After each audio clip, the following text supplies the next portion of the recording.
সঙ্গে উলামায়ে আহনাফের এবং অন্যান্যদের দৃষ্টিভঙ্গি সম্পর্কে জেনেছিলাম। আজকের ক্লাসে ইনশাআল্লাহ আমরা বাবুল মাজমাজা ওয়াল ইস্তিনশাক ফিল জানাবা এই অধ্যায় থেকে আমরা পড়ব। বাবুল মাজমাজা ওয়াল ইস্তিনশাক, মাজমাজা মানে কুলি করা এবং ইস্তিনশাক মানে নাকে পানি দেওয়া, নাকের ভিতর পানি টেনে নেওয়া। নাশাকা ইয়ানশুকু থেকে ইস্তিনশাক মানে পানি টেনে নেওয়া। তো অর্থাৎ নাকের, আমরা যেটি বলি নাকের নরম জায়গায় পানি পৌঁছানো এবং গড়গড়া সহ যে কুলি মুখের ভিতরে পানি পৌঁছানো, এই প্রসঙ্গে মূলত এই অধ্যায়টি। আমরা হানাফি মাযহাবে যেটিকে গোসলের ক্ষেত্রে, ফরজ গোসলের ক্ষেত্রে আমরা এটিকেও ফরজ মনে করি, অর্থাৎ সমস্ত অঙ্গ ধৌত করারই অন্তর্ভুক্ত হলো নাকের ভিতরে পানি দেওয়া এবং গড়গড়ার সহিত কুলি করা, ভিতরে পানি পৌঁছানোটা জরুরি মনে করি। এমনকি যদি কোনো ব্যক্তি এই কাজটি করতে ভুলে যায়, গোসল করার সময় নাকে পানি দেওয়া এবং কুলি করতে ভুলে যায়, তাহলে হানাফি মাযহাবের দৃষ্টিভঙ্গি হলো তাকে অবশ্যই কাজটি করতে হবে। এমন অবস্থায় যদি কোনো নামাজ পড়ে ফেলে তাহলে নামাজ দোহরাতে হবে। পানি দিয়ে ভালো মতো গড়গড়া কুলি, নতুন করে গোসলের দরকার নেই, শুধু মুখে পানি দিয়ে এবং নাকে পানি দিতে হবে, দিয়ে তারপরে আবার নামাজটি পড়ে দিতে হবে। তার মানে এই বিষয়টি অনেক জটিল। তবে কেউ কেউ কোনো ওলামায়ে কেরামের মধ্যে ইমাম শাফি রহমতুল্লাহ আলাইহির মত পাওয়া যায়, এবং ইখতিলাফটা মূলত এই তাবেঈনের মধ্যে এমন না, বিষয়টি সাহাবায়ে কেরাম থেকেই এমন ইখতিলাফ চলে আসছে। তো সেই সুবাদে কেউ কেউ মনে করেন নাকে পানি দেওয়া এবং কুলি করা এটি জরুরি নয়, এটি সুন্নত। যেমন অজুর ভিতরে যে সুন্নত মুস্তাহাব, ঠিক গোসলের ভিতরেও সুন্নত মুস্তাহাব পর্যায়ের একটি আমল, এটি অনেকে মনে করেন। কিন্তু হানাফি মাযহাব এ ব্যাপারে খুবই কঠোর। তো এই যে এই সিদ্ধান্ত যে অজু ও গোসলের মধ্যে, অজুর ভিতরে মুস্তাহাব এবং গোসলের ভিতরে এটি ফরজ, এই কাজটি ফরজিয়তটা সাবেত হওয়ার জন্য তো নাসে কাতে প্রয়োজন। তো সেই দলিলগুলি কি, যার আলোকে এটাকে আমরা ফরজ মনে করে থাকি, সে বিষয়গুলি নিয়ে আমরা এখানে কয়েকটি হাদিস আলোচনা আসবে।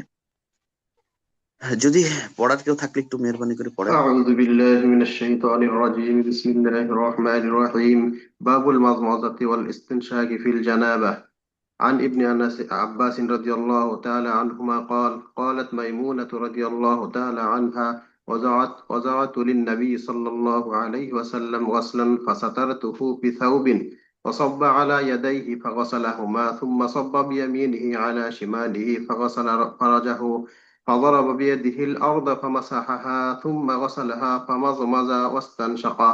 الحديث متفق عليه. وفي العين شرح صحيح البخاري أن النبي صلى الله عليه وسلم لم يتركهما وهي تدل على المواظبة وهي تدل على الوجوب. فإن قلت ما الدليل على المواظبة قلت عدم النقل عنه بتركه إياهما.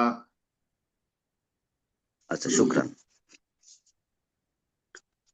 بسم الله الرحمن الرحيم. عن ابن عباس رضي الله تعالى عنهما أنه قال قالت ميمونة رضي الله تعالى عنها وضعت للنبي صلى الله عليه وسلم غسلا فسترته بثوب وصب على يديه فغسلهما ثم صب بيمينه على شماله فغسل فرجه فضرب بيده الأرض فمسحها ثم غسلها فمزمز واستنشق إلى آخر الحديث متفق عليه. এই হাদিসটি বেশ কিছু কিতাবের ভিতরে হাদিসটি বর্ণিত হয়েছে, যেমন বুখারী শরীফের ভিতর আছে, মুসলিম শরীফের ভিতর আছে, সিয়াসিত্তার প্রায় কিতাবের ভিতরে হাদিসটি বর্ণিত হয়েছে। আল্লাহ রাসূল সাল্লাল্লাহু আলাইহি সাল্লামের এখানে ফরজ গোসলের একটি বিষয় সামনে এসেছে, যেটি আম্মাজান আয়েশা মাইমুনা রাদিয়াল্লাহু তাআলা আনহা তিনি বলছেন, আমি আল্লাহ রাসূল সাল্লাল্লাহু আলাইহি সাল্লামের জন্য গোসলের পানি রাখলাম, ওয়াদাতু লিন-নবী সাল্লাল্লাহু আলাইহি ওয়াসাল্লাম গসলান, উদুআন, উদুআন, অজুর উপরে ফাথা দিয়ে পড়লে পরে তখন অর্থ হয় অজুর পানি। তো গাসলুন শব্দটাও এরকম, যদি আপনি গুসলুন পড়েন তাহলে এই আহ, ধৌত করা বা গোসল করার অর্থে আসবে, গোসল করা। আর পক্ষান্তরে গসলান যদি বলেন তখন গোসলের যে পানি, পবিত্রতার মাধ্যম, সেটিকে বোঝানো হবে।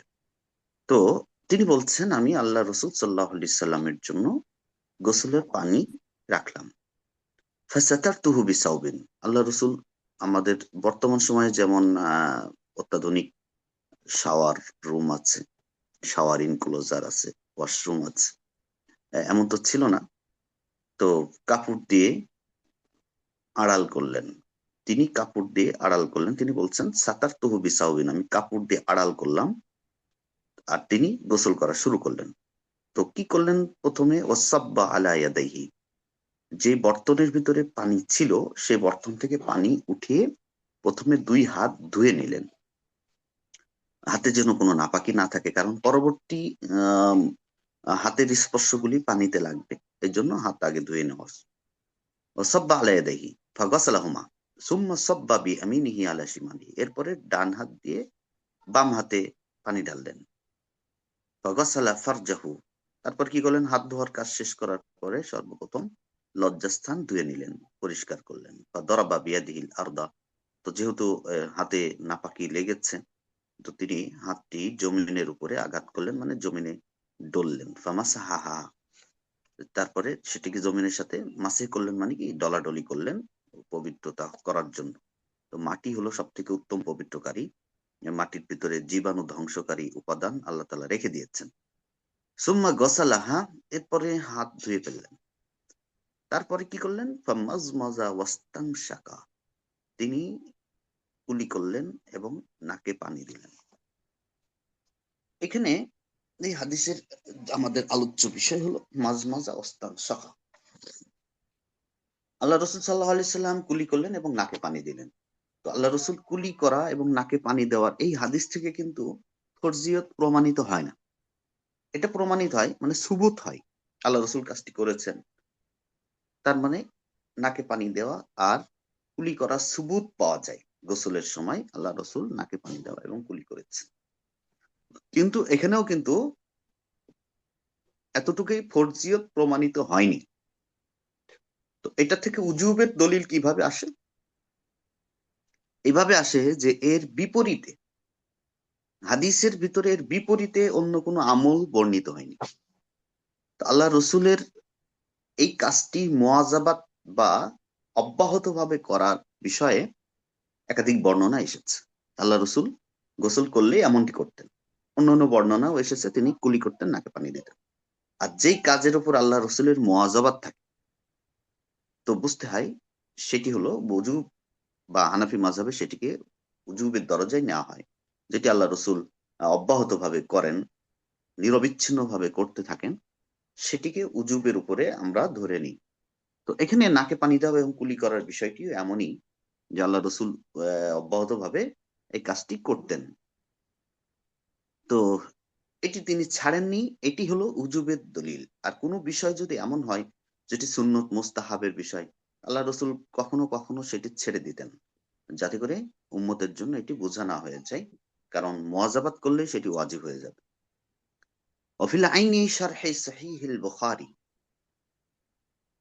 আল্লামা আইনি রহমতুল্লাহ আলাই, যিনি বুখারী শরীফের ব্যাখ্যা গ্রন্থ লিখেছেন, তো বদরুদ্দিন আল আইনি তার উমদাতুল কারির ভিতরে এনেছেন আন্না নবী সাল্লাল্লাহু আলাইহি ওয়াসাল্লাম লাম ইয়াতরুকহুমা, আল্লাহ রাসূল সাল্লাল্লাহু আলাইহি সাল্লাম এই দুটি কাজ ছাড়েন। ওয়াহিয়া তাদুল্লু আলাল মুওয়াযাবাতি, আর না ছাড়াতেই হলো রাসূল অব্যাহতভাবে, নিরবচ্ছিন্নভাবে লাগাতার কাজটি করেছেন, সেটিকে বোঝায়। আর এই লাগাতার করা, অব্যাহতভাবে করা, নিরবচ্ছিন্নভাবে করা, ওয়াহিয়া তাদুল্লু আলাল উজুব, ওয়াজিব বোঝায়। ফাইন কুলতা, প্রশ্ন থেকেই যাই, দলিল কোথায়?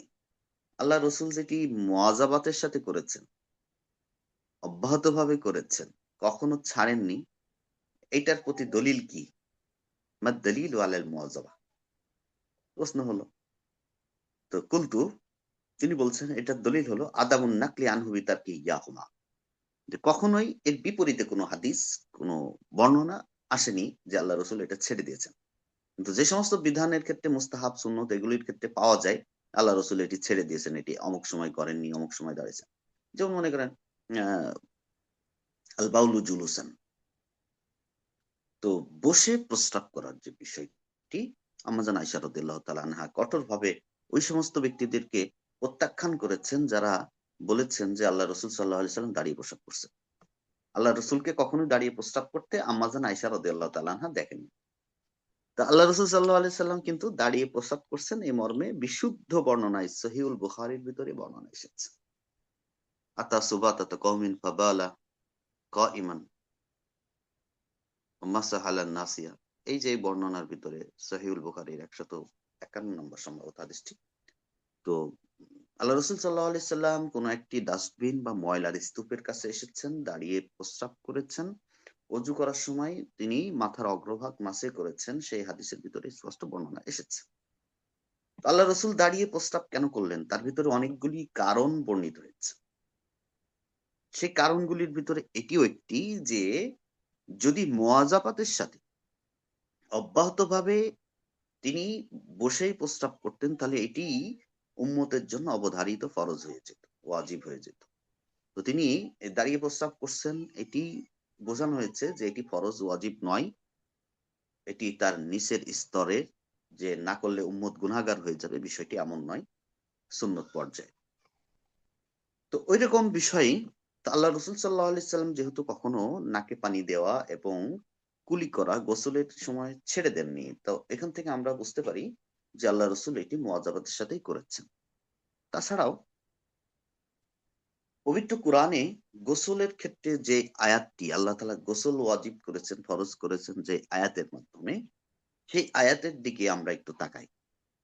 ওয়াইদান নাফসুল কিতাব, পবিত্র কোরআনের নাস, ওয়াইন কুনতুম জুনুবান ফাত্তাহহারু, উজুর ক্ষেত্রে বলছেন ফাগসিলু উজুহাকুম ওয়া আইদিয়াকুম মিনাল মারাফিকি ওয়ামসাহু বিরুউসিকুম ওয়া আরজুলাকুম ইলাল কাবাইন। ইগসিলু, গোসল করো, এই সুলাসে মুজাররাদের সিগা আল্লাহ তাআলা ব্যবহার করেছেন। কিন্তু গোসলের ক্ষেত্রে আল্লাহ তাআলা বলছেন ওয়াইন কুনতুম জুনুবান, তোমরা যদি জুনুবি হয়ে থাকো বা তোমাদের উপর গোসল ফরজ হয়ে থাকে, তাহলে ফাত্তাহহারু, তাহলে তোমরা যথাযথভাবে পবিত্রতা অর্জন করো। শুধু গোসল করতে মানে শুধু বললেই হতো ফাগতাসিলু, গোসল করো, তাহিরু আনফুসাকুম, ফাত্তাহারু, এখানে আদেশ করছেন ফাত্তাহারু, তোমরা যথাযথভাবে গোসল করো, জুনুবি থেকে পবিত্রতা অর্জন পবিত্র করো। হন। তাহলে এখানে ইয়াদুল্লু আলাল উজুব, এই আদেশটা উজুবের উপরে দালালত করে, কারণ লিয়ান্নাল মামুরা বিহি ফিল জানাবা, জানাবার ক্ষেত্রে মামুর বিহি, অর্থাৎ যেই বিষয়টি আল্লাহ করতে বলেছেন সেটি হলো গসলু জামিআল বাদান, সমস্ত শরীর ধৌত করা, আলা ওয়াজহিল মুবালাগা, মুবালাগার সাথে, মুবালাগার সাথে সমস্ত শরীর ধৌত করা, মানে স্বাভাবিক ধৌত করা নয়। মুবালাগা মানে আমি প্রতিনিয়ত যেমনটি করি, সবসময় যেমনটি করি, এমন না। এর ভিতরে আরেকটু বেশি করে, যথাযথ, আমরা বাংলায় বলি এটাকে, যথাযথভাবে পবিত্রতা অর্জন করতে বলেছেন। তাহলে এখানে যথাযথ এই কথাটা আসলো কোথা থেকে? এই কথাটি আসছে হলো ফাত্তাহারু এই শব্দ থেকে। আরবিতে একটা প্রবাদ বাক্য আছে, কাসরাতুল মাবানি তাদুল্লু আলা কাসরাতিল মাআনি, কাসরাতুল মাবানি তাদুল্লু আলা কাসরাতিল মাআনি। কাসরাতুল মাবানি মানে হলো যখন বর্ণের আধিক্য থাকবে, আরবি ভাষায় বর্ণের আধিক্য। একই বিষয় মনে করেন সুলাসি মুজাররদ থেকে এক অর্থ হয়, মাজিদ ফিটে গেলে অন্য অর্থ চলে আসে। প্রতিটা বাবের একটা খাসিয়ত আছে, বৈশিষ্ট্য আছে, একাধিক বৈশিষ্ট্য আছে। তো ইফতেআল যেটি, এরও বৈশিষ্ট্য আছে, এর ভিতরে এই মোবালাগার অর্থটি থাকে। কারণ আরবি ভাষার নিয়ম হলো কাসরাতুল মাবানি, কাসরাতুল মাবানি তাদুল্লু আলা কাসরাতিল মাআনি, একাধিক বর্ণ, বর্ণের আধিক্যতা মর্মের আধিক্যতার উপর দালালত করে। কি বললাম? বর্ণের আধিক্যতা মর্মের আধিক্যতার উপরে দালালত করে। অর্থাৎ যদি বর্ণ বেশি হয় শব্দের মধ্যে, তাহলে তার অর্থ যে যার ভিতর বর্ণ কম তার তুলনায় বেশি হবে। এটা আরবি ভাষার একটা বৈশিষ্ট্য। এখানে তহারা এথুরু তুহুর শব্দের অর্থ পবিত্রতা অর্জন করা। হাথুরু, তোমরা পবিত্রতা অর্জন করো বললেই হতো, এক পবিত্রতা অর্জন করা বোঝাতো। কিন্তু আল্লাহ যখন ফাত্তাহারু ব্যবহার করছেন, কাসরাতুল মাবানি হয়েছে, অধিক বর্ণ ব্যবহৃত হয়েছে। তো এটা স্বাভাবিক গোসল, স্বাভাবিক পবিত্রতা হবে না, তার থেকে কিছু বেশি কিছু হবে। সেটি হলো এখানে আদেশ করা হয়েছে। আর আল্লাহর আদেশ তো এটা উজুবের জন্য। আর আলা ওয়াজিল মুবালাগা, তাহলে ধুতে হবে, শরীরের সমস্ত অঙ্গ ধুয়ে পবিত্র করতে হবে। আর যেখানে যেখানে পানি পৌঁছানো সম্ভব, যেগুলিতে কোনো হারাজ লাজেম হয় না, যেগুলি স্বাভাবিকভাবে মানুষ ধৌত করে থাকে, এই সমস্ত জায়গাগুলি গোসলের ভিতরে ধৌত করতে হবে, এটি হলো জরুরি। মামাফি গসলিহি হারাজুন, যে সমস্ত অঙ্গ ধৌত করার ভিতরে কষ্ট রয়েছে, যেমন দাখিলিল আইনি, চোখের ভিতরে পানি পৌঁছানো, এটি স্বাভাবিকভাবে মানুষ করে না, তো এটা এসকুতু, সাকেত হয়ে যাবে। অমালা হারাজা ফিহি, আর যেখানে কষ্ট নেই, স্বাভাবিকভাবে ধৌত করা যায়, তাহলে এবকা, সেটি বাকি থাকবে, এই হুকুমের অন্তর্গত থাকবে। ওদাখিলুল ফাম ওয়াল আনফ মিম্মা লা হারাজা ফি, পৌঁছানো, এখানে কোনো ধরনের কষ্ট নেই। وأيضا يغسلان عادة وعبادة نفلا في الوضوء وفرضا في الغسل। তাছাড়াও তাছাড়াও এই দুটি অঙ্গ তথা নাক এবং মুখের ভিতরে যে পানি পৌঁছানোর বিষয়টি, নাক এবং মুখ ধৌত করা হয় আদাতান ওয়া ইবাদাতান, স্বাভাবিকভাবে মানুষ ধুয়ে থাকে। এমনি নাক মুখ ধুতে গিয়ে অনেক সময় পরিষ্কার করার প্রয়োজন হয়। রাস্তায় চলতে গেলে আমাদের নাকের ভিতর কত ময়লা যায়, ধুলাবালি যায়, অনেক সময় মুখ ধোয়ার প্রয়োজন হয় মুখের দুর্গন্ধের কারণে বা বিভিন্ন কারণে। এটা আদাতান, স্বাভাবিকভাবে মানুষ ধুয়ে থাকে। আবার ইবাদতের জন্য মানুষ ধয়। ইবাদতের জন্য ধয় মানে অজুর সময় তো নাকে পানি দিতে হয়, মুখে পানি দিতে হয়, কুলি করতে হয়, এটা হলো ইবাদত। ইবাদতের জন্য ধৌত করে। নাফলান ফিল উজুই ও ফারদান, এবং উজুর ভিতরে নফল হিসাবে এবং ফরজ হিসাবে, মানে কারোর কারোর নিকটে ফরজ, কারোর নিকটে এটি নফল। আর গোসলের ভিতরে তো আমাদের নিকটে ফরজ, তো এই ফরজ এবং নফল হিসাবে আমরা এটি ধৌত করে থাকি। ফাশামালাহুমা নাসুল কিতাব, সুতরাং কিতাবের যে নস, অর্থাৎ কোরআনের যে আয়াত, ওয়াইন কুনতুম জুনুবান ফাত্তাহারু, এই আয়াতটি এই দুটি অঙ্গকে শামিল করে নিল, অন্তর্ভুক্ত করে নিল। ওয়াল মামুর ফিল উদুই গসলুল ওয়াজহি ওয়া হুয়া মা ইয়াকাউ বিহিল মুওয়াজাহাতু ওয়া লাইসাতিল মুওয়াজাহাতু বিদাখিলিল ফাম ওয়াল আনফ ওয়ালিহাযা লাম ইয়াফরুদ গসলুল ফাম ওয়াল আনফি ফিহি। এখন কথা হলো, গোসলে যেই অঙ্গ ধৌত করাকে আমরা ফরজ বলছি, নাকে পানি দেওয়া বা আহ কুলি করা, এটিকে আমরা ফরজ বলছি, তাই না? তো অজুতে কেন ফরজ নাই, অজুতে আমরা সুন্নত বলছি। তো একটি বিধান অজুতে সুন্নত, আর গোসলের ভিতরে সেটিকে আমরা ফরজ বলছি, তার কারণ তো এই আয়াত, গোসলের মুওয়াজাবাত। হুম। তো এখানে আরেকটি কিয়াসান একটি জবাব আছে আয়াতের দিকে তাকিয়ে, সেটি হলো আল্লাহ অজুর ভিতরে, আল্লাহ রাব্বুল আলামিন অজুর ভিতরে যে নির্দেশ করেছেন, মামুর ফিল উদুই, উজুর ভিতরে আদেশিত বিষয়টা কি? গসলুল ওয়াজি ফাগসিলু উজুহাকুম, তোমাদের চেহারা ধৌত করো। আর ওয়াজহুন কি জিনিস? ওয়া মা ইয়াকাউ বিহিল মুওয়াজাহা, তাহলে উপরের বাহ্যিক সামনের যে অংশটা, এটিকেই মুওয়াজাহাতান ওয়াজহুন বলা হয়, অভ্যন্তর কাউকে বোঝায় না। আল মুওয়াজাহা বা ওয়াজহুন, এটি ওয়ালাইসাতিল মুওয়াজাহাতু বিদাখিলিল ফাম ওয়াল আনফ, নাকের ভিতরে, মুখের ভিতরের অংশকে মুওয়াজাহাত বলা হয় না। ঠিক আছে? অজুতে যে সুন্নত, নাকে পানি দেওয়া, কুলি করা, সেটি অন্য নস দ্বারা, হাদিসের অন্য বর্ণনা দ্বারা প্রমাণিত হয়েছে। তো এই আয়াত থেকে কিন্তু নাকে পানি দেওয়া, মুখে পানি দেওয়ার কথা কেউ বলে নাই, সেটি হাদিসের আলোকে বলা হয়েছে।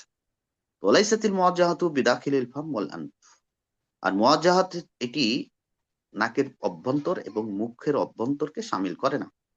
ওয়ালিয়াজা লাম ইয়াফরুজ গসলুল ফাম ওয়াল আনফি ফিহি, এই জন্য অজুতে মুখ ধৌত করা বা মুখে পানি দেওয়া, কুলি করা এবং নাকে পানি দেওয়া এটি জরুরি নয়, ফরজ নয়। রওয়া আবু হানিফাতা রাহিমাল্লাহু তাআলা আনহু আন উসমান ইবনে রাশিদ আন আয়েশা বিনতে আজরাদ আন ইবনে আব্বাস রাদিয়াল্লাহু তাআলা আনহুম ফিমান নাসিয়াল মাজমাজাতা ওয়াল ইস্তিনশাক, কোন ব্যক্তি নাকে গোসল করতে গিয়ে নাকে পানি দিতে এবং কুলি করতে ভুলে গেছে, কুলি করা এবং নাকে পানি দিতে ভুলে গেছে।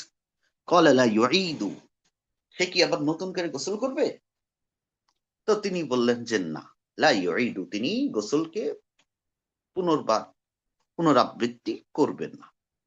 ইল্লা ইয়াকুনা জুনুবান, তবে হ্যাঁ, যদি জুনুবি হয়ে থাকে তাহলে ভিন্ন কথা। জুনুবি হয়ে থাকলে তখন ভিন্ন কথা। তো জুনুব, নাকে পানি দেওয়া আর কুলি করা কেউ ভুলে গেলে তাহলে সে কি করবে না? লা ইউঈদু, নতুন করে আবার অজু গোসল করবে না। কিন্তু যদি জুনুবি হয়ে থাকে তাহলে নাকে পানি দেওয়াটা পুনরাবৃত্তি করবে, অর্থাৎ আবার নাকে পানি দিবে, আবার কুলি করবে, এটি তাকে করতে হবে। এটা একটি আসার। তো এটি বর্ণনা হয়েছে কার থেকে? ইবনে আব্বাস রাদিয়াল্লাহু তাআলা আনহুমা থেকে এই বর্ণনাটি এসেছে। তো যে বর্ণনা হযরত ইবনে আব্বাস রাদিয়াল্লাহু তাআলা আনহু বর্ণনা করেছেন এবং অনেক কিতাবের ভিতরে এটি বর্ণিত হয়েছে। তো সেই তার মাধ্যমে ইজা নাসিয়াল মাজমাজ ওয়াল ইস্তিনশাক ইন কানা জুনুবান আ'আদাল মাজমাজা ওয়াল ইস্তিনশাক ওয়াস্তানাফা সালাহ। এই দেখেন বর্ণনাটা ১ নম্বর হাশিয়ার ভিতরে, আমি তো নিচে নামাই, এখানে দেখেন, এই যে পেয়েছেন। সান্না রাসূলুল্লাহ সাল্লাল্লাহু আলাইহি ওয়াসাল্লাম ইস্তিনশাক ফিল জানাবাতি সালাসান বিইদ্দাতি তুরুক।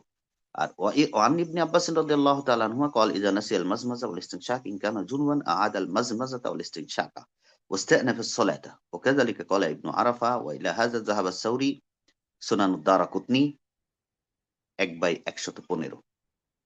তো এখানে বর্ণনাটি দেওয়া আছে, হ্যাঁ, নাসবুর রায়াতেও আছে বর্ণনাটি। তাহলে তিনি বলছেন যদি কেউ ভুলে যায় নাকে পানি দিতে, কুলি করতে, তাহলে সে কি করবে? সে আবার এটিকে দোহরাবে, নামাজও দোহরাবে।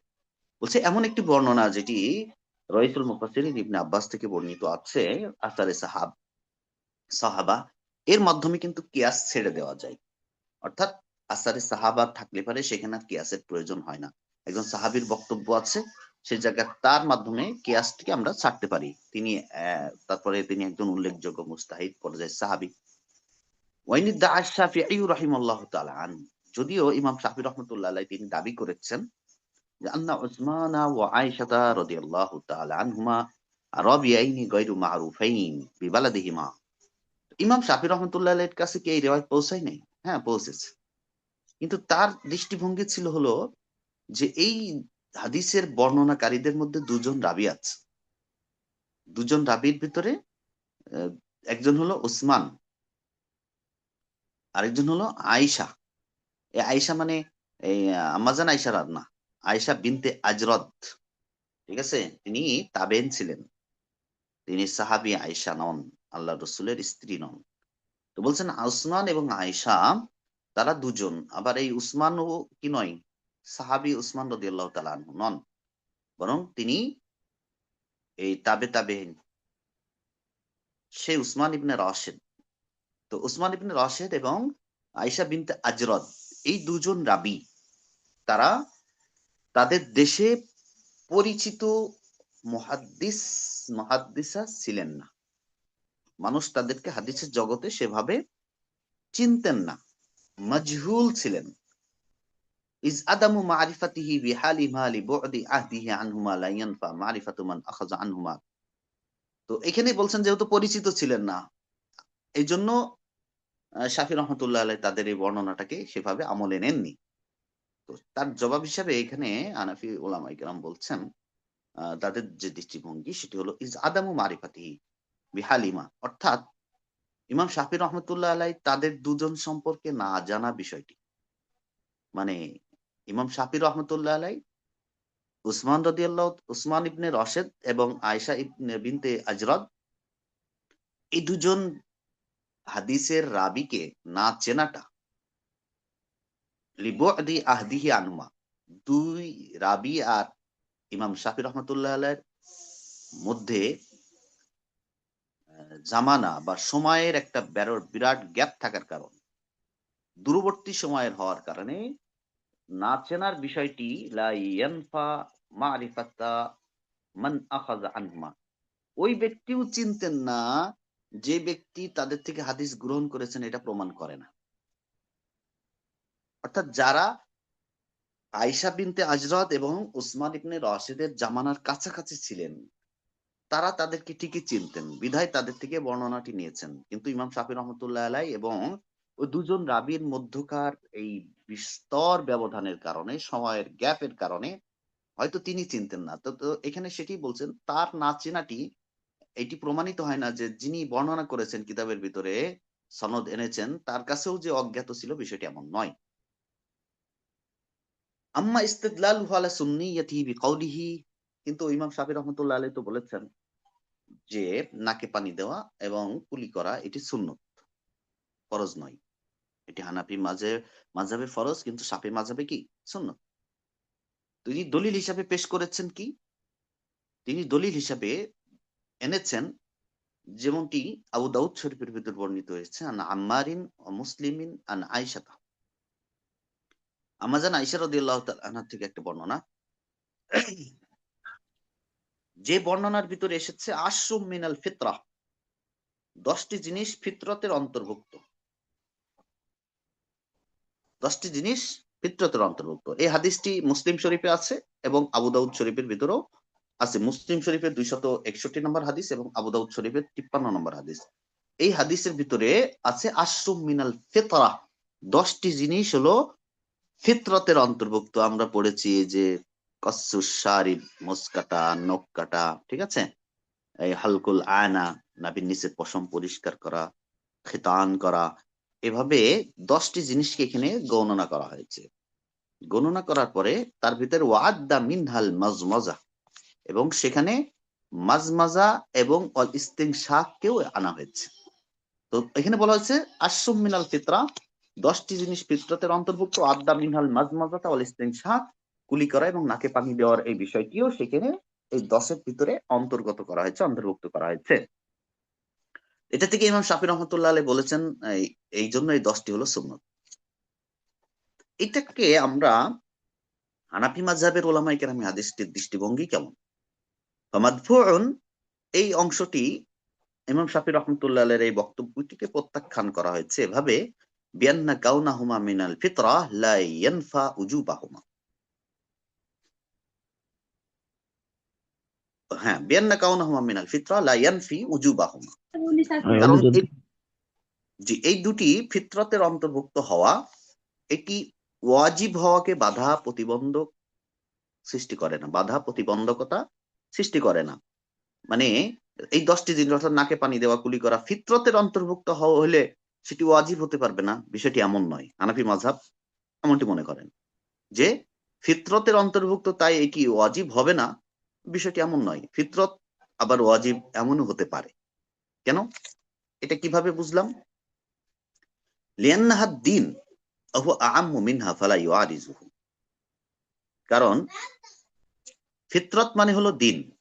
ফিতরতের অনেকগুলি ব্যাখ্যা করা হয়েছে, এর ভিতরে শক্তিশালী ইমাম অনেকগুলি বক্তব্য উলামায়ে কেরাম থেকে এসেছেন। আবু হুরায়রা রাদিয়াল্লাহু তাআলা আনহু সহ বেশ কিছু সাহাবায়ে কেরামের বক্তব্য হলো ফিতরত বিমাআনা দ্বীন, দ্বীনের অর্থে। তো এখানে কোন জিনিস দ্বীনের অন্তর্ভুক্ত হলে সেটি ওয়াজিব হবে না এমন না, সুন্নত ওয়াজিব সবই হতে পারে, তাই না? তো লিআন্নাহা দ্বীনু ওয়া হুয়া আ'আম্মু মিনহা ফালা ইউআরিজুহু, আর দ্বীনটি হলো এটি এই ফিতরত থেকে অধিক আম, ব্যাপক জিনিস, সুতরাং এটি ওয়াজিবের মুআরিজ হবে না, বিপরীত হবে না। দেখেন একটা উদাহরণ এখানেই দিছে, উদাহরণটি ক্বালা সাল্লাল্লাহু আলাইহি ওয়াসাল্লাম কুল্লু মাউলুদিন ইউলাদু আলাল ফিতরা। এই হাদিসের ভিতরে সহিহুল বুখারী কিতাবুল জানাইজের 1385 নম্বর হাদিস, মুসলিম শরীফের হাদিসটি আছে 2685 নম্বর হাদিস, আবু দাউদ শরীফের 4714 নম্বর একটা হাদিস আছে। সেই হাদিসের ভিতর বর্ণিত হয়েছে, কুল্লু মাউলুদিন ইউলাদু আলাল ফিতরা আবাওয়াহু ইউহাবিদানিহি আও ইনাসরানিহি আও ইমাজ্জিসানিহি কামা তুনতিজুল বাহিমাতু বাহিমাতান জামাআ হাল তুহিসসুনা ফিহা মিন জাদআ। এখানে আল্লাহ রাসূল সাল্লাল্লাহু আলাইহি সাল্লাম বলছেন যে প্রত্যেকটি শিশু, নবজাতক পৃথিবীতে যারা আগমন করে তাদেরকে ফিতরতের উপরে আগমন করানো হয়, ফিতরতের উপরে ভূমিষ্ঠ করা হয়। ইউলাদ, প্রত্যেকটি শিশুকে ফিতরতের উপরে ভূমিষ্ঠ করা হয়। এরপরে তার মা বাবা তাকে কেউ ইহুদি, নাসারা বা অগ্নি পূজক বানায়। যেমনটি একটি আহ চতুষ্পদ জন্তু যখন বাচ্চা প্রসব করে তখন সে সেই বাচ্চাটিকে একেবারে সালিমাতুল আদা, পরিপূর্ণ অঙ্গ প্রত্যঙ্গ বিশিষ্ট প্রসব করে। এমন হয় না যে নাক কাটা, চোখ কাটা, হাত কাটা, ঠ্যাং ভাঙা, এমন হয় না সাধারণত কোনো অ্যাক্সিডেন্ট ছাড়া। তো একেবারে নিখুঁত একটি বাচ্চা সে প্রসব করে। দুনিয়াতে আসার পরে কখনো অ্যাক্সিডেন্টলি তার হাত ভেঙে যায়, চোখ নষ্ট হয়ে যায়, শিং ভেঙে যায়, অনেকগুলি খুঁতের দেখা দিতে পারে, যেটি মা বাবার যত্নহীনতা বা তাকে দেখে না রাখা, তার যে গার্জিয়ান বা তার যে দেখভাল করে তার অবহেলা ইত্যাদি বিভিন্ন কারণে হতে পারে। এই হাদিসের মর্ম হলো, দুনিয়াতে যে সমস্ত শিশুরা ভূমিষ্ঠ হয়, আসে, আল্লাহ তাআলা তাদেরকে একটা ফিতরতের উপরে দুনিয়াতে প্রেরণ করেন। ফিতরত মানে দিনের উপরে। তো এখানে ফিতরত দ্বারা তারা দিনের অর্থ করছে, অর্থাৎ হেদায়েতের উপরে তারা আসে। হেদায়েতের উপর আসলে পরে মা বাবার কারণে কেউ ইহুদি হয়, কেউ নাসারা হয় ইত্যাদি। তো এই হাদিসটা বুঝলে আমাদের এই মাসলাটি বুঝতে সহজ হয়ে যাবে। তো সেখানে হেদায়েতের উপরে, হেদায়েত যে বিষয়টি, ইসলাম, দিন, তো দিনের উপর, ইসলামের উপরে তারা দুনিয়াতে আগমন করে। তো দুনিয়াতে ইসলামের উপর আগমন করলে তো এইটাকেও ফিতরত বলা হয়েছে। তো এটা আরো ব্যাপক জিনিস না? ইসলাম তো আরো উপরের জিনিস। ফিতরত দ্বারা সেই ইসলামকেই বোঝানো হয়েছে, দিনকেই বোঝানো হয়েছে। তো তাহলে ফিতরত দ্বারা ওয়াজিব বোঝাতে সমস্যা কি? যেটি ওয়াজিবের থেকে উচ্চ পর্যায়ের জিনিস যদি ফিতরত বোঝাতে পারে, তাহলে ওয়াজিবকে বোঝাতে সমস্যা কি? ওয়াজিব বোঝাতে তো কোনো সমস্যা থাকার কথা নয়। এই হাদিসের একটি বিষয় আপনাদের সামনে আমি বলি, সেটি হলো যে সমস্ত ওলামায়ে কেরাম এই হাদিসকে ফিতরত দ্বারা উদ্দেশ্য ইসলাম বলেছেন, যেমন কুল্লু মাউলিদ ইউলাদু আলাল ফিতরা। তো এই হাদিসের শেষে ইকরাউ ইন শিতুম, আবু হুরায়রা রাদিয়াল্লাহু তাআলা আনহু সাহাবায়ে কেরামকে বলছেন, যদি তোমাদের মনে চায় তাহলে তোমরা এই আয়াতটি পড়ো, ফিতরাতাল্লাহিল্লাতী ফাতারান নাস আলাইহা লা তাবদীলা লিখালকিল্লাহ যালিকা দ্বীনুল কাইয়্যিম। ফিতরত, ওই ফিতরতের অনুসরণ করো। এখানে ফিতরাতা ফাতহা দিয়ে আসছে, অর্থাৎ ইত্তাবিউ ফিতরাতাল্লাহ, তোমরা আল্লাহর ওই ফিতরতের অনুসরণ করো যার উপরে মানুষকে ভূমিষ্ঠ করা হয়েছে। আল্লাহর দ্বীনের কোনো পরিবর্তন, পরিবর্ধন, পরিমার্জন, সংযোজন, বিয়োজন হয় না। লা তাবদীলা লিখালকিল্লাহ, আল্লাহর সৃষ্টির কোনো পরিবর্তন হয় না। তো এখানে এই ফিতরত দ্বারা হযরত আবু হুরায়রা রাদিয়াল্লাহু তাআলা আনহু সহ বেশ কিছু সাহাবী তারা বলছেন ইসলাম উদ্দেশ্য। যারা এটাকে ইসলাম উদ্দেশ্য বলেছেন তাদের বক্তব্য হলো, দেখেন, আমরা সকলে আলামুল আরওয়াহতে ছিলাম, তাই না? যেটাকে বলে রুহের জগৎ, আলামুল আরওয়াহ। তো আলামুল আরওয়াহতে আমরা কিন্তু সকলেই একটা সাক্ষী দিয়ে দুনিয়াতে এসেছি। কি সাক্ষীটা ছিল? আল্লাহ তাআলা জিজ্ঞাসা করেছিলেন, আলাস্তু বিরব্বিকুম, আমি কি তোমাদের রব নই? তো আমরা কি বলেছিলাম? কলু বালা, সমস্বরে, ঐকতা নিয়ে একসাথে আমরা সবাই উত্তর দিয়েছিলাম, অবশ্যই আপনি আমাদের রব। তো রুবুবিয়াতের সাক্ষী আরেক জগৎ থেকে দিয়ে আমরা দুনিয়াতে আগমন করেছি। তো ওই রুবুবিয়াতের সাক্ষী তো আমরা এখনো কাটি নাই। দুনিয়াতে আসার পরে কি কেটেছি? জন্মের পরে কি মুখ দিয়ে কথা বলে সেটাকে ইনকার করেছি? করি নাই।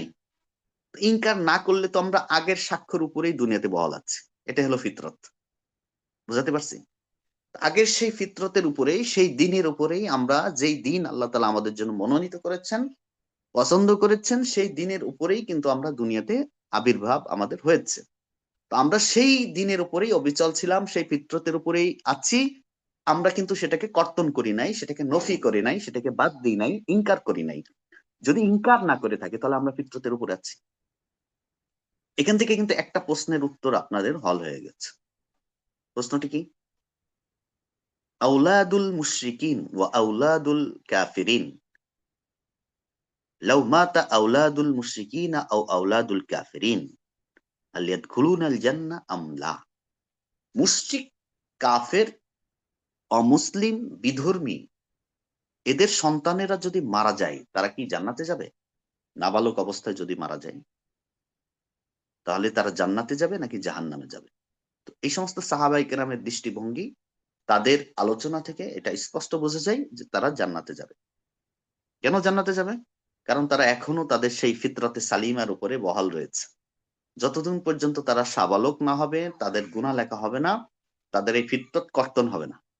তার বুদ্ধি হওয়ার আগ পর্যন্ত এটাকে মহরঙ্কিত করে রাখা হয়। এটার ভিতরে রদবদল হয় না। এটার ভিতরে পরিবর্তন হয় নাই। সে যতক্ষণ পর্যন্ত নিজের ইচ্ছায় এই জাহান্নাম নিজের উপর অবধারিত না করে। তো যাই হোক, তাহলে আমরা এখানে যে বিষয়টি আমাদের আলোচ্য বিষয়, তো অল মুরাদু মিনহু আলাল ওয়াজিবাত, সবথেকে উচ্চ ওয়াজিব, সবথেকে বড় ফরজ কি? দিন ইসলাম। আলা মা হুয়া আলাল আকওয়াল। এবং এই বক্তব্যটি এখানে ফিতরত দ্বারা উদ্দেশ্য যে দিন ইসলাম এটি হলো সবথেকে যুক্তিযুক্ত এবং সবথেকে উঁচু মানের কথা, অধিকাংশ ব্যক্তির কথা।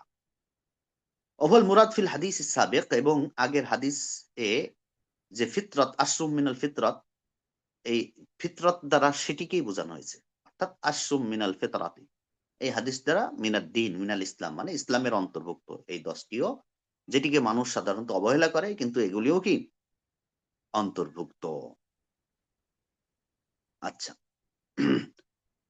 আম্মা মা রাওয়াহু সাহিবুল হিদায়াহ মিন কওলিহি আলাইহিস সালাম ইন্নাহুমা ফারদান ফিল জানাবা ওয়া নাফলান ফিল উযু। তবে হিদায়ার ভিতরে একটি হাদিস নিয়ে আসা হয়েছে।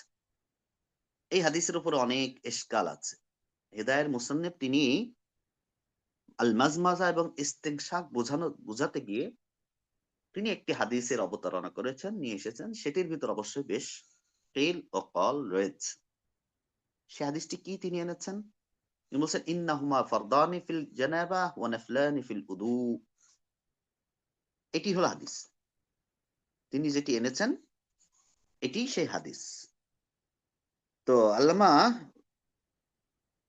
বদরুদ্দিন আল আইনি তার এক লেখা কিতাব বিনায়া, যেটি হেদায়ার সরাহ ব্যাখ্যা গ্রন্থ, তো সাহিবুল হেদায়ের এই কথাটি তিনি এনেছেন। আল্লাহ রসুল সাল্লাহ আলি সাল্লাম তিনি ব্যাখ্যা করছেন, যেটা যেহেতু মুয়াজাবাতের উপর করেছেন, তো এই জন্য আহলে হাদিস, হাদিস বিশারদগণের বক্তব্য এটা, রসুলের সরাসরি বক্তব্য নয়। তারা বলেছেন ফারদানি ফি গসলিল জানাবা ওয়াল উদু, এই অর্থাৎ কি বলে নাকে পানি দেওয়া এবং কুলি করা, এই দুটি হলো গোসলের ক্ষেত্রে, জানাবাতের ক্ষেত্রে এটি ফরজ। তো ইবনে আব্বাস থেকে এই জন্যই এই এই এই মর্মে একটি বর্ণনা পাওয়া যায়, সাররাহা ইবনু আব্বাস রাদিয়াল্লাহু আনহুমা বিকাউলি হুমা ফারদানি ফিল জানাবা সুন্নাতুন ফিল উযুই। ওযুর মধ্যে সুন্নত, জানাবাতের মধ্যে ফরজ। তো যাই হোক, এখানে মুসান্নফ বলছেন মোটামুটি এই মর্মে 23 জন সাহাবী থেকে এই মর্মে হাদিস বর্ণিত আছে। 23 জন বক্তব্য, 23 জন সাহাবীর বক্তব্য এখানে আছে।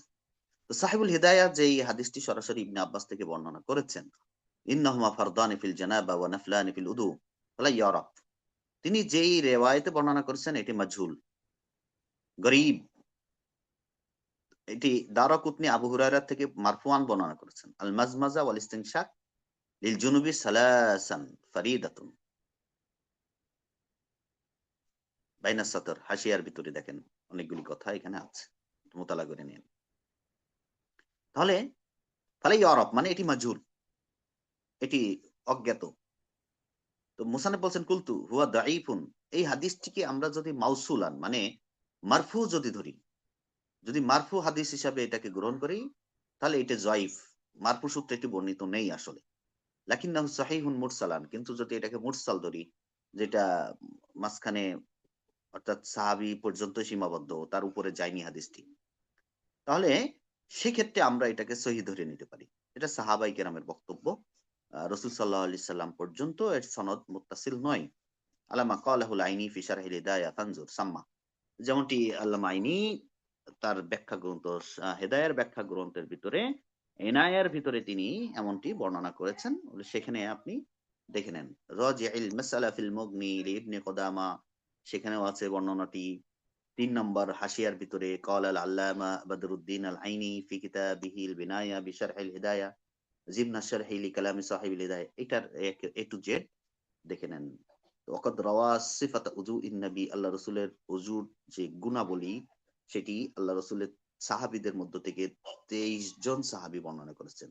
কুল্লুম হাকাউ, তারা সকলেই বর্ণনা করেছেন। ফিহি আল মাজমাজা ওয়াল ইস্তিনশাক, মাজমাজা এবং ইস্তিনশাকের বর্ণনা তারা তাদের উজুর ওই অধ্যায়ের ভিতরে তারা এনেছেন।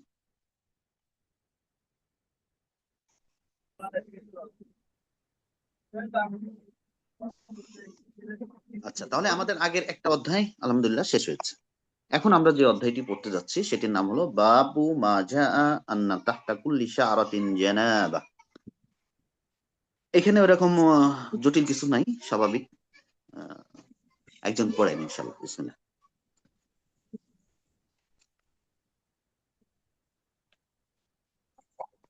هل أحد يريد أن يقرأ فليقرأ. بسم الله الرحمن الرحيم. باب ما جاء أن تحت كل شعرة جنابة.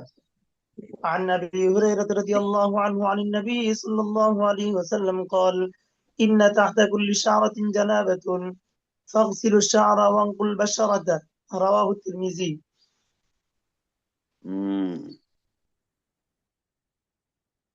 কিছু বিষয় আছে এমন যেগুলি হলো যুক্তি ঊর্ধ্বে করণীয় বিষয়, যেটিকে আরবিতে বলা হয় আমরুন তাআব্বুদিয়্যুন, ঠিক না? জি। তার ভিতরে ওযু গোসলের বিষয়টি অনেকটা এমন। গোসল ফরজ হয় নির্দিষ্ট কিছু কারণে। তো গোসল ফরজ হওয়ার পরে শরীরের সর্বাঙ্গ ধৌত করা, এটি আমরে তাআব্বুদি, মানে হলো যুক্তি ঊর্ধ্বে, কিন্তু আমাদের করতে হয় কারণ কোরআন সুন্নাহর নির্দেশ।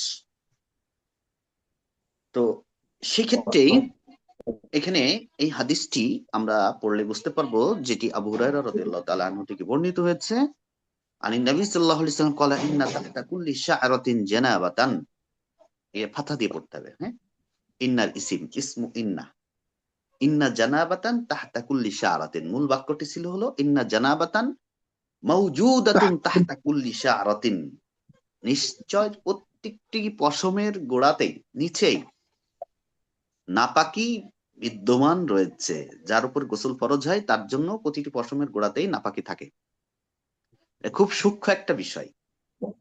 তো ফাগসিলুল শারা, সুতরাং তোমরা চুল ধৌত করো, কারণ চুলও তো পশম। শারা চুল, চুলের গোড়া ধৌত করো, প্রতিটি চুলের গোড়াতেই নাপাকি থাকে। ও আনকুল বাশারা, এবং চামড়া ভালো মতো ধৌত করো, শরীরের চামড়া। আমাদের সারা শরীরে যে পশম রয়েছে, মাথায় যে চুল রয়েছে, প্রতিটি গোড়ায় নাপাকি থাকে। এই কথা কে বলছেন? আল্লাহ রাসূল সাল্লাল্লাহু আলাইহি সাল্লাম বলছেন। তো এটার কারণ তো একমাত্র আল্লাহ রাব্বুল আলামিন ভালো জানেন, কিন্তু আমরা বিজ্ঞানের দৃষ্টিতে, আমরা যদি স্বাভাবিক কেয়াসের দৃষ্টিতে যদি এটি বিশ্লেষণ করি, তাহলে আপনারা বুঝবেন মানুষ যখন আমি সহজ করে বলি, হ্যাঁ, বিষয়টা একটু বোঝার চেষ্টা করেন। আমাদের দেহের ভিতরে নাপাক কি, নাপাক অংশ কি কি আছে? আমাদের দেহের নাপাক মলমূত্র, আর হলো প্রবাহমান রক্ত, এই তিনটা নাপাক, ঠিক না? তো আমাদের দেহের মূল নাপাক হলো মলমূত্র এবং প্রবাহমান নাপাক, এই রক্ত। তো আমাদের দেহের ভিতর যে মলমূত্র, এটাকে আল্লাহ প্যাকেটিং করে রেখে দিয়েছেন। এমন ভাবে প্যাকেটিং করছেন দেহের ভিতরে, এমন একটা থলির ভিতরে 7টা স্তবক, 7টা স্তরের ভিতরে এটা বেষ্টন থাকে। ওখান থেকে ময়লাটা সেরায়েত করে না কোথাও। কিন্তু রক্ত, এটাও নাপাক, প্রবাহমান রক্ত নাপাক। বলে হুজুর রক্ত নাপাক কেন? হ্যাঁ, রক্ত নাপাক এই জন্যই যে এই রক্তটা মনে করেন নির্যাস, অনেক কিছুর কাঁচা জিনিসের নির্যাস, ঠিক আছে? এর ভিতরে অনেক কিছু মিশ্রিত আছে। তো আল্লাহ রাব্বুল আলামিন এটাকে প্রসেস করে বিভিন্ন প্রসেসিং হয়েই মলমূত্রের স্থান থেকে এটাকে বের করে নিয়ে আসছে, ফিল্টারিং করে এই রসটাকে, জুসটাকে, যেটা মনে করেন আমরা খাইলাম, খাওয়ার পরে এটা পচে গলে গেল, গলে একটা হলো কি তৈরি হলো, আমাদের মল তৈরি হলো, তো সেটা নাপাক। আর একটা অংশ তৈরি হলো এটা নির্যাস, যেটা রস, জুস, এটাকে আল্লাহ আবার ফিল্টারিং করেন। ফিল্টারিং করার পরে এটা নির্ভেজাল যে অংশটা, এটা কিডনির মাধ্যমে ছেঁকে পরিষ্কার করে এটাকে রক্তের ভিতর পাঠান। তো একই তো জিনিস, দুইটার সূত্র তো এক, ঠিক না? এই জন্য প্রবহমান রক্তটিও নাপাক। তো এই রক্তটা থেকেই তৈরি হয় কি, বীর্য। আর আমাদের দেহের ভিতরে যত ঘাম আসে, ঘাম, ঘামগুলি কোথা থেকে তৈরি হয়? ঘাম তৈরি হয় রক্ত থেকে, রক্ত পানি হয়ে তারপরে ঘাম। আর এই ঘামগুলি বের হয় কোথা থেকে? প্রতিটি চুলের গোড়া থেকে, প্রতিটি পশমের গোড়ায় একটা ফাঁকা স্থান আছে, একটা গ্যাপ আছে, লোমকূপ বলে যেটিকে বাংলায়, যেখান থেকে আমাদের আহ, মশা মশারা মশা যেই জায়গা দিয়ে তাদের সুর ঢুকিয়ে সিরিঞ্জ ব্যবহার করে কি করে, আমাদের দেহ থেকে রক্ত টেনে শুষে খেয়ে নেয়, ঠিক না? তো যাই হোক, তো আমি যেটি বলছিলাম সেটি হলো, আল্লাহ রসুলের এই হাদিসটা দেখেন, বিজ্ঞানময় হাদিস। প্রতিটি চুলের গোড়ায় নাপাকি আছে। মানুষ যখন বিশেষ অবস্থায় থাকে, অর্থাৎ স্বামী স্ত্রী যখন মিলিত হয়, তখন তাদের এই উত্তেজনাটা তাদের সর্বাঙ্গে, পায়ের থেকে নিয়ে মাথা পর্যন্ত সংজ্ঞার তার সর্বাঙ্গে এক ধরনের একটা সুন্দর অনুভূতি ছড়িয়ে পড়ে। সেই অনুভূতি থেকে তার সর্বাঙ্গ মানে আহ, এটার সাথে যুক্ত হয়, এবং মানুষ সূক্ষ্মভাবে ভিতর থেকে ঘামে, এমন অবস্থায় ঘামে যেই ঘামটা তার বীর্য স্খলিত হওয়া অবস্থায় যখন ঘর্মাক্ত হয়, তখন সমগ্র দেহের ভিতরে এটার একটা প্রভাব চলে আসে, যেটি লোমকূপ দিয়ে বাইরে বের হয়, লোমকূপে ঘামের সাথে বের হয়ে যায়, এটা একটা আসর থাকে। এজন্য দেখবেন আপনি স্বাভাবিকভাবে মানুষ ঘামলে সেখানে যেমন একটা দুর্গন্ধ তৈরি হয়, কিন্তু এই বিশেষ অবস্থায় ঘামলে এটা দুর্গন্ধটা একটু অন্যরকম হয়, একরকম হয় না। তো এই জন্য হাদিসে কোরআনে নির্দেশ হলো যে তোমরা এই অবস্থায় সুন্দর মতো গোসল করে পবিত্র হও। وفي الباب عن علي وانس رضي الله تعالى عنهما وقال في الطيب الشجي اما حديث علي فراه احمد ابو داود من طريق عطاء قال الحافظ واسناده صحيح واخرجه ايضا ابو داود وابن ماجه من حديث حماد ولكن قيل ان صاب وقفه على علي رضي الله تعالى عنه। তো কেউ কেউ কেউ এই মর্মে একটা হাদিস নিয়ে এসেছেন যেটি নাকি মারফু, সনদ সহি, কিন্তু বলছেন বিশুদ্ধ হলো এটি মারফু না, এটিকে আলী রাদিয়াল্লাহু তাআলা আনহুর উপরে মাওকুফ করে দেওয়া। সূত্রটি আলী রাদিয়াল্লাহু তাআলা আনহু পর্যন্ত হাদিসটি বর্ণিত আছে, সনদ এর থেকে বেশি নাই, এই পর্যন্ত এটি হলো সহি। বাবুন হাল তানকুজুল মারআতু শা'রাহা ইনদাল গসলি, মহিলারা কি তাদের চুলের খোপা, বেনি, এটাকে গোসলের সময় খুলবে না খুলবে না? আজকে কটা বাজে? 25। হ্যাঁ, তাহলে আর 5 মিনিট সময় আমাদের হাতে যেহেতু আছে, তাহলে এই অধ্যায়টা আর পড়লাম না আজকে, ওলামায়ে কেরাম এখানে স্টপ রাখি, কেমন?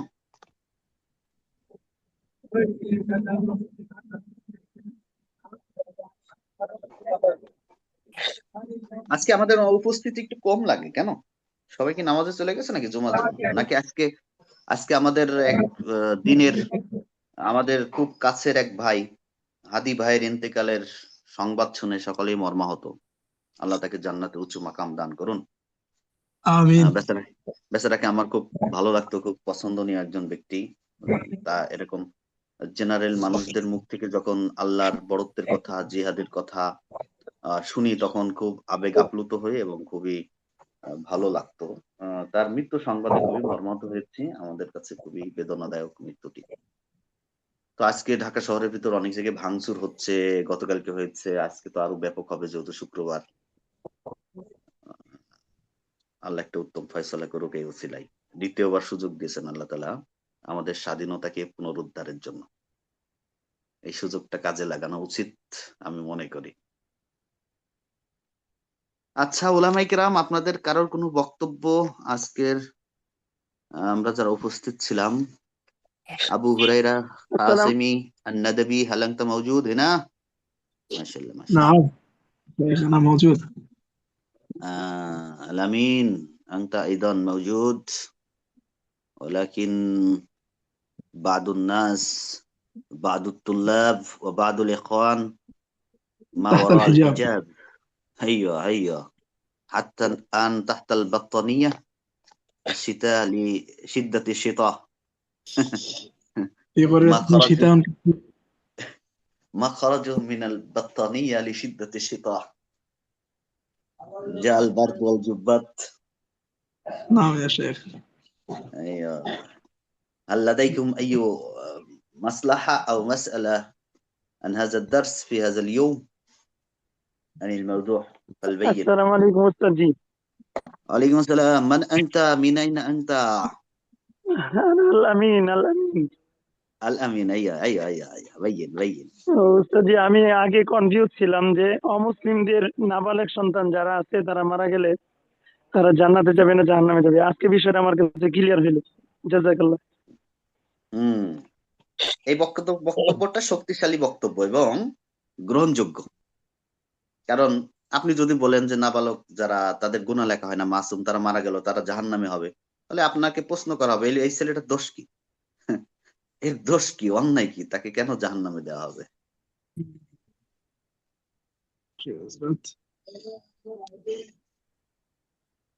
আসসালামু আলাইকুম রহমতুল্লাহি ওয়া ওয়ালাইকুম বারাকাতুহু। আসসালাম ওয়া রাহমাতুল্লাহি ওয়া বারাকাতুহু। ইনামুল হক, মিন আইনা আনত? হ্যাঁ, কিশোরগঞ্জ, মিনাল কিশোরগঞ্জ।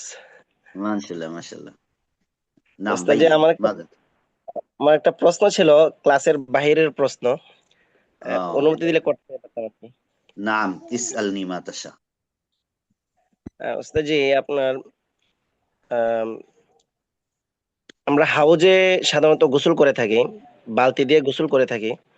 তো আমাদের গোসলের পানিটা যদি বালতির মধ্যে কিছু অংশ পড়ে, তাহলে ওই বালতির পানিটা কি নাপাক হয়ে যাবে? ও, সুন্দর প্রশ্ন করেছেন। অনেক ভাই, এমনকি অনেক আলেমের থেকেও এই মাসলাটা আমি ভুল শুনেছি, তারা এখানে ভুল অ্যান্সার করেন।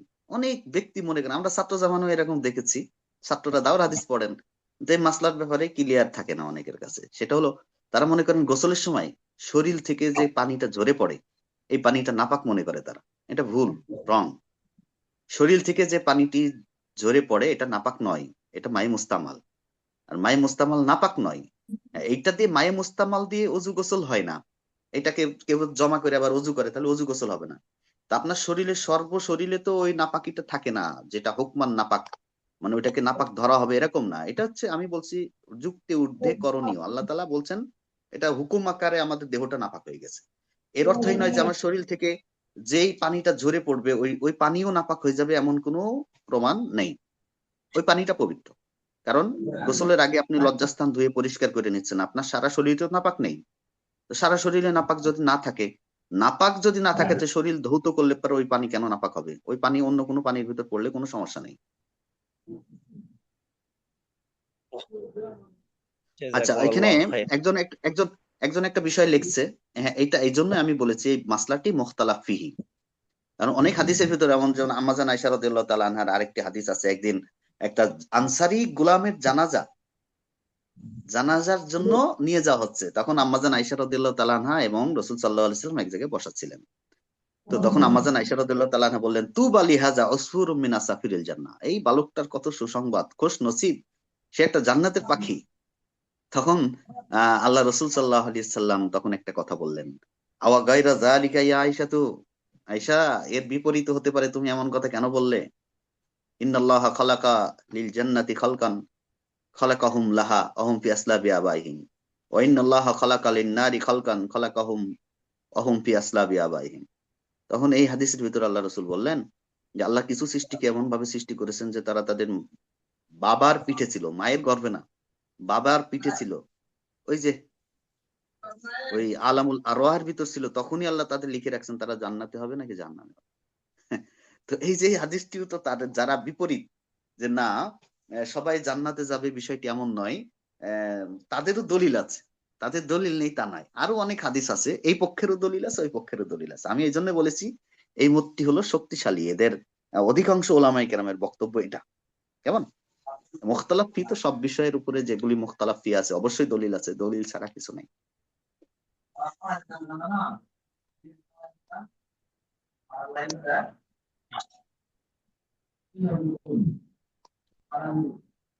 আল মুহান্দিস রবিউল ইসলাম আইনা আনতা লিমাযা আনতা তাহতাল হিজাব আইয়ুহাল মুহান্দিস রবিউল ইসলাম هل أنت موجود هنا؟ من فضلك تظاهر أمام الناس. أزهر السلام وجهك. عليكم وعليكم أستاذ السلام. جي من أنت؟ أيوه. أستاذ جي আমার একটা প্রশ্ন ছিল আর কি, ক্লাসের মধ্যে না, ক্লাসের বাইরেই। তো আচ্ছা মানে ইসলামী ওই আমরা একটা হাদিস জানি যে কোনো ব্যক্তি যদি ফজর নামাজের সময় আসলো এবং সে দেখে হলো জামাত শুরু হয়ে গেছে, সেই জন্য ফজরের 2 রাকাত সুন্নত পড়ে তারপর ফজরের জামাতে শরীক হয়। এখন একজন ব্যক্তি আসছে, 1 রাকাত নামাজ চলে গিয়েছে এবং অন্য 1 রাকাত যদি সে সুন্নত পড়ে তাহলে তার নামাজ সে জামাত পাবে না। তাহলে সেই ব্যক্তির জন্য করণীয়টা কি?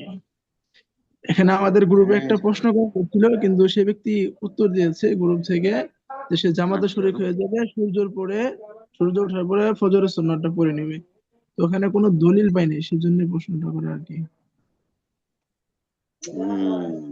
এটা আসলে একটা মুখতালাফ ফিহি মাসালা। মুখতালাফ ফিহি মাসলা এই জন্য যে হাদিসের ভিতরে যেহেতু একটা হাদিস বর্ণিত আছে যে যদি যখন ইজা উকিমাতিস সালাহ ফালা সালাতা ইল্লাল মাকতুবা, নামাজের যখন ইকামত হয়ে যাবে তখন আর অন্য কোনো নামাজ পড়া যাবে না, শুধু ফরজ নামাজ ছাড়া। আপনি যদি ফরজ নামাজের ইকামত হয়ে গেছে তখন অন্য কোনো নামাজ পড়া শুরু করেন, তাহলে ওই জামাতের প্রতি একটা ইহানত চলে আসে। তো এই জন্য এই হাদিসের মর্ম হলো যে তখন আর অন্য কোনো নামাজ নেই, শুধু মাকতুবা বা ফরজ নামাজ ইমামের সাথে শরীক হওয়া ছাড়া আর বিকল্প থাকে না। তবে হানাফি মাযহাবে এখানে শুধু ফজরের যে সুন্নতটা, এই সুন্নতটাকে একটু অন্যভাবে দেখে। কোন কোন ব্যক্তির কাছে ফজরের সুন্নতটা হলো ওয়াজিব, এবং এই সুন্নতের আহমিয়ত হলো এমন, আল্লাহ রসুল সাল্লাল্লাহু আলাইহি সাল্লামের ব্যাপারে বর্ণিত আছে যে আল্লাহ রসুল কখনোই এই ফজরের সুন্নত ছাড়েননি, কখনোই ছাড়েননি, লা ফি হাদারিন ওয়ালা সাফারিন। এমনকি বর্ণিত আছে যে তিনি সফর অবস্থায়ও ছাড়েননি ফজরের সুন্নত। সফরে তো এমনি সাধারণভাবে রুখসত থাকে, সুন্নত গুলি মাফ হয়ে যায়, তো আল্লাহ রসুল কিন্তু সফর অবস্থায়ও ফজরের সুন্নত ছাড়তেন না। তো এটার থেকে এটার একটা এই সুন্নতের একটা বিরাট আহমিয়ত প্রমাণিত হয়।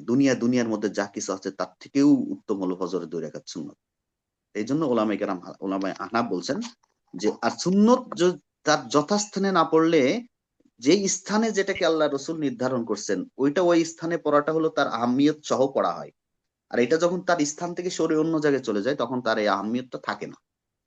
এখন কথা হলো জামাত বেশি গুরুত্বপূর্ণ নাকি ফজরের 2 রাকাত সুন্নত বেশি গুরুত্বপূর্ণ, এইটা এখন সামনে আসে। এখন আপনি ফজরের 2 রাকাত সুন্নতটাও গুরুত্বপূর্ণ, জামাতও গুরুত্বপূর্ণ।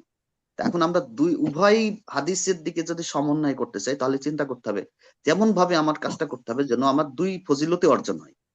সেই দিকে তাকিয়ে ওলামায়ে হানাফ বলছেন যদি সম্ভব হয় যে 1 রাকাতও ইমাম সাহেবের সাথে পাবেন, অন্য বর্ণনায় আছে ইমাম সাহেবের সাথে সামান্য কিছু অংশ পাবেন, এটাই বিশুদ্ধ। 1 রাকাতও যদি ইমাম সাহেবকে পাওয়ার থাকে যে আমি 1 রাকাত ধরতে পারবো, রুকুর আগেই পারবো, তাহলে সুন্নতটা যত সম্ভব অল্প সময়ের ভিতর আদায় করে জামাতে শরীক হয়ে যাওয়া। আর যদি এমন হয় না আমি যদি সুন্নত পড়তে যাই তাহলে ইমাম সাহেবের সব রাকাত ফৌত হয়ে যাবে, আমি তাকে ধরতে পারবো না, সেক্ষেত্রে উচিত হলো জামাতের সাথে শরীক হয়ে যাওয়া। এটা শুধু ফজরের সুন্নতের কথা বলছি, অন্য সব জায়গায় নিয়ম হলো সুন্নত পিছনে পরে পড়তে হবে, আগে জামাতের সাথে শরীক হয়ে যেতে হবে। কিন্তু ফজরের সুন্নতের ব্যাপারে যেহেতু উজুবের কওল আছে এবং অনেক গুরুত্বপূর্ণ হাদিস রয়েছে, এই জন্য এখানে হানাফি ওলামায়ে কেরামের দৃষ্টিভঙ্গি একটু ভিন্ন।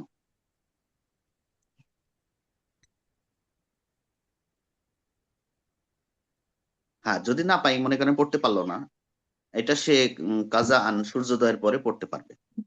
অনেকে আবার এখানে অনেকে আছেন যারা এখানে ফজরের পরপরই পড়ে ফেলেন, কিন্তু একটা হাদিস খুব স্পষ্ট ভাবে এমন আছে ফজরের নামাজ পড়া হয়ে গেলে সূর্যোদয়ের আগে আর কোনো নামাজ নেই, অন্য কোনো নামাজ পড়া ঠিক হবে না। এই জন্য ওলামায়ে আহনাফ বলেন এটা যেহেতু কাজা হয়ে গেছে, এই সুন্নতটি আপনি সূর্যোদয়ের পরে পড়বেন, আগে নয়।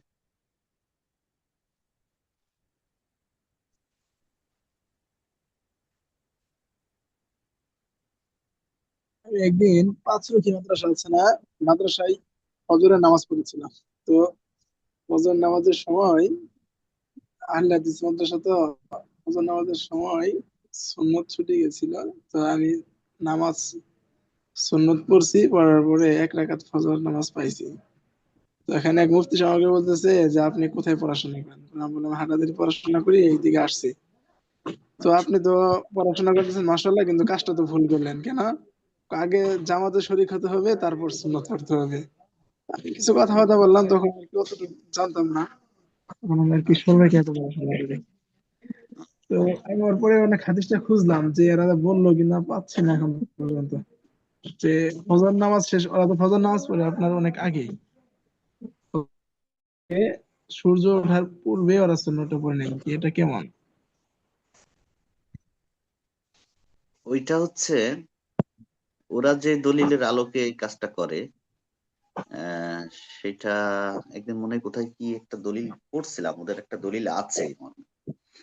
তবে ঘুম থেকে উঠে সাহাবাই কেরামের ওই নামাজ পড়ার ওই হাদিসগুলি, ঘুম থেকে যখন উঠবে তখনই নামাজ পড়ে নাও, নামাজ যখন কাজা হবে তখনই আদায় করে দাও, এই সমস্ত জায়গায় তো ওরা ওইটাও মানে না যে সূর্যোদয়ের সময়ও নামাজ পড়ে তারা, সূর্য অস্তের সময়ও নামাজ পড়ে। কিন্তু আমরা তো এটাকে মাকরুহে তাহরিমি মনে করি। সূর্যোদয়ের সময়, সূর্য অস্ত যাওয়ার সময় হাদিসে মুসলিম শরীফে স্পষ্ট নিষেধ করা হয়েছে। তো এই সমস্ত হাদিসের দিকে তাকে হানাফি মাযহাব সূর্যোদয় সূর্য অস্তের সময় নামাজ পড়তে নিষেধ করেন, অন্য কোনো নামাজ পড়া যায় না। তো একজন ভাই মনে হয় একটা প্রশ্ন করছেন, হ্যাঁ লিখছেন, জটিল প্রশ্ন, যে গোসলের পানি বা অজুর পানি হোক, গোসলের পানি হোক, যেটাই হোক, এটা মায়ে মুস্তামাল।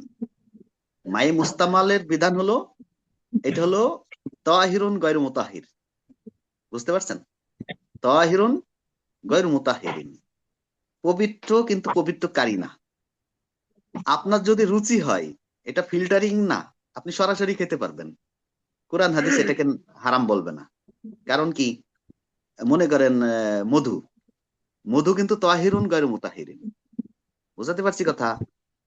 মধু মানে কি? মধু মানে মৌমাছির মুখের ঝোঁটা।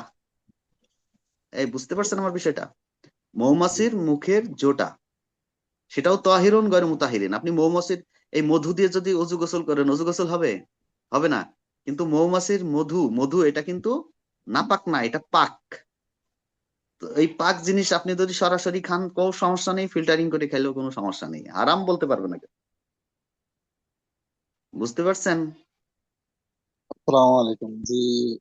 এই বিষয়টা একটু জানতে চাচ্ছিলাম, কারণ আমরা দেশের জি বাইরে দেখি জি জি টয়লেটের পানি মানে সিওরেজ পানি এবং অন্যান্য যে সকল পানি আছে নাপাক এবং নাপাকি সহ, এই সকল হুম, পানিটাকে ফিল্টারিং করা হয়। এবং আমি যতটুকু জানি পানির মধ্যে যে সকল কেমিক্যাল কম্পোনেন্ট থাকে তা সম্পূর্ণ পরিমাণ রিমুভ করা আসলে কোনোভাবেই সম্ভব না, একেবারে ডিস্টিল ওয়াটার আচ্ছা ছাড়া। আচ্ছা তো আচ্ছা। ডিস্টিল ওয়াটার হলেও সেখানে হাইড্রোজেন এবং অক্সিজেন থেকে যায়, মানে কেমিক্যাল প্রপার্টিজ যদি আমি ধরি।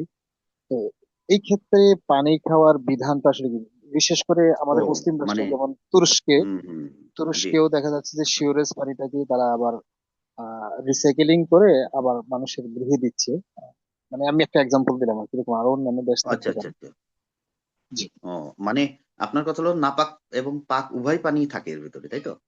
জি জি জি, একদম ও সিওরেজ আচ্ছা আচ্ছা। লাইনের যে পানিটা আছে হ্যাঁ হ্যাঁ সেটাকেই হ্যাঁ। প্রসেস করে আবার তারা ব্যাক করতেছে খাওয়ার জন্য।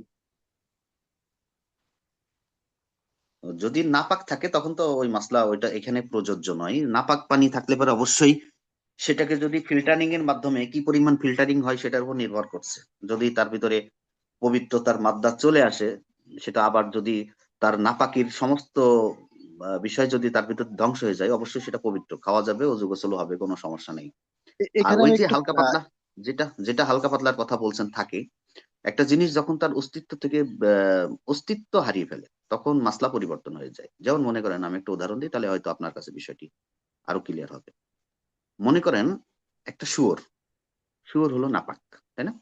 এই শুয়োর কোনো একটা লবণের ফ্যাক্টরির ভিতর পড়ে গেছে, পড়ে এটাকে অনেক দিন 100 বছর মতো অতিবাহিত হওয়ার পরে লবণের সাথে ওই ফিল্টারিং এর ভিতরে মিশে লবণ হয়ে গেছে, এর কোনো অস্তিত্বই নাই, অস্তিত্বই হারিয়ে ফেলছে পুরা, এখন শুধু লবণই বাকি আছে, শুয়োরের কোনো অস্তিত্ব এর ভিতরে নেই।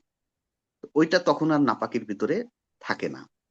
তো যদি পানির ভিতরে নাপাকি থাকে আর এই পানিটা যদি কোনোভাবেই তার অস্তিত্ব, নাপাকের অস্তিত্বটা হারিয়ে ফেলে, তখন এটা আবার ফিরে আসবে, পাক অবস্থায় ফিরে আসবে। তবে হ্যাঁ, আমি জানি না, আমার এটা ক্লিয়ার জানা নেই তারা কিভাবে রিসাইকেলিং করে, এই বিষয়টা তার উপর নির্ভর করছে হযরত। এটা আপনি হয়তো অনেক গবেষণা করলে বা খোঁজ নিলে জানতে পারবেন। যদি শেখ একটু অনুমতি দেন তাহলে কি আমি জি জি, বলতে পারি যে হ্যাঁ আমরা জানি অবশ্যই অবশ্যই। পানির মধ্যে সাধারণত নর্মাল যদি পানি শুধু পানি বলা হয়, পানির মধ্যে হুম, সাধারণত দুইটা জিনিস অবস্থান থাকে, হাইড্রোজেন আর জি অক্সিজেন, এবং জি এটার জি, হলো দুই ধরনের প্রপার্টিস থাকে। একটা হলো হুম, বেসিস আর এটাকে বলা হয় অ্যাসিড। আমরা যদি আচ্ছা, পিএইচ মাত্রায় বলি আর কি, মানে হুম ইঞ্জিনিয়ারিং, হুম, যদি ওয়াটার ইঞ্জিনিয়ারিং এর হিসাবে যদি এটা বলা হয়, তো হ্যাঁ এখন এই আমরা জানি যে ডিস্টিল ওয়াটার যেটা, এটা মানুষের জন্য খাওয়াটা আসলে নিরাপদ না। নিরাপদ আমরা না, যতটুকু জানি, কারণ এখানে কেমিক্যাল প্রপার্টিসটা না থাকলে এটাকে মিনারেল হুম ওয়াটার বলা হয় না।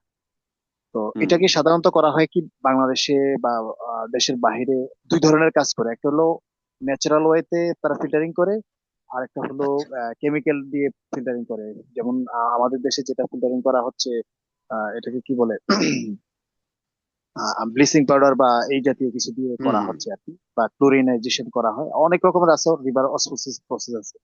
তো আমার প্রশ্ন হলো যে এই নাপাকিটা কিন্তু পানির সাথে মিশে তারপরে নাপাকি হচ্ছে, তাইলে কি হাইড্রোজেন এন্ড অক্সিজেন যেটা নেওয়া হচ্ছে এই প্রপার্টিসটাকে আলাদা করলে হবে, নাকি কিছু পরিমাণ প্রপার্টিস যদি সেখানে চলেও যায়, যে যে সকল মিনারেলস বিশেষ করে আয়রন, তারপরে দেখা যায় যে কিছু মানে সোডিয়াম, পটাশিয়াম, ক্যালসিয়াম, এরকম কিছু কিছু জিনিস তো থেকেও যেতে পারে, যদিও তার অবস্থানটা চেঞ্জ হওয়ার কারণে সেটা হয়তো বোঝা যায় না। এই ক্ষেত্রে হুম তাহলে কি হবে? জি। হুম, আপনার প্রশ্ন তো অনেক জটিল, গভীরের প্রশ্ন। এর অ্যান্সারের জন্য আরো মোতালার প্রয়োজন। মানে এই বিষয়টি জানতে হলে মৌলিক যে বিষয়গুলি আপনি উল্লেখ করলেন, ইঞ্জিনিয়ার সাহেবদের কাছ থেকে, পানি নিয়ে যারা গবেষণা করে ওদের কাছ থেকে আসলে এই বিষয়টা জেনে তারপরে ফতুয়া দেওয়াটাই ভালো। মাসলা একটা হলো এমনি নরমাল মাসলা, কিন্তু পানি কতটুকু প্রসেস করা হয়, কিভাবে করে, কতটুকু থাকে না থাকে, এইসব বিষয়গুলি আমাদের জানা নেই। এজন্য যে এই বিষয়ে যারা খুব বেশি গবেষণা করেন, যেমন মুফতি তকি উসমানী সাহেব, যদি কোনো ওয়ে বাংলাদেশে আসতে চেয়েছিলেন, প্রশ্নটা কোনোভাবে লিখে ওনার দ্বারস্থ হলে পারে খুব সুন্দর অ্যান্সার দিবেন উনি। তাছাড়া এইভাবে খুব জটিল বিষয়। আমরা তো একসময় এরকম ছিল হযরত, যে এই যে পারফিউম বডি স্প্রে, এটাকে জি জি আমরা নাপাক নাপাক বলতাম, বুঝছেন, যেটা ব্যবহার করার জি। জন্য, ইউজ করার জন্য। কিন্তু আমরা আসলে কেউ ভিতরে গিয়ে এটা যাচাই করতাম না যে পারফিউম এবং বডি স্প্রেতে যে এই অ্যালকোহলটি ব্যবহার হয়, এই অ্যালকোহলটি কোন জাতের অ্যালকোহল। কিন্তু আমরা জানি অ্যালকোহল নাপাক, সেই হিসাবে আমরা নাপাকের ফতোয়া দিয়ে আসছি। কিন্তু পরে জানতে পারলাম যে পারফিউম এবং এই যে আমাদের বডি স্প্রে বা অনেক সময় অনেক আমাদের প্রসাধনীর ভিতরেও থাকে, যে অ্যালকোহলটা থাকে, এটা আসলে ওই আঙ্গুর বা খেজুর এই জাতীয় মদ তৈরির যে সমস্ত কারবার আছে সেটার থেকে এটা আসে না। এটা অনেক সময় সবজি থেকে আসে, আলু থেকে আসে, পেঁয়াজ থেকে আসে, সুপারি থেকে আসে। তো এইটা তো নাপাক না। তো সেই দৃষ্টিকোণ থেকে কিন্তু পরবর্তী ওলামায়ে কেরাম আবার বললেন, না তাহলে পারফিউম, বডি স্প্রে, সেন্ট এগুলি ব্যবহার করা যাবে, কোনো সমস্যা নেই। তো এখানে আসলে গবেষণার অভাব। গবেষণা করার মতো ওরকম প্রতিষ্ঠানও নেই আমাদের দেশে, বিশেষ করে বাইরের দেশে আছে। ইফতা বিভাগের এরকম গবেষণা, কোনো প্রশ্ন আসলে ওটাকে গবেষণা করে উত্তর দেওয়া। যেমন অনেক বিষয়ের সাথে সায়েন্টিফিক অনেক বিষয় জড়িত থাকে। ইঞ্জিনিয়ার সাহেবদের অনেক কিছু জড়িত থাকে। এটা সঠিকটা না জেনে উত্তর দেওয়াটা মুশকিল।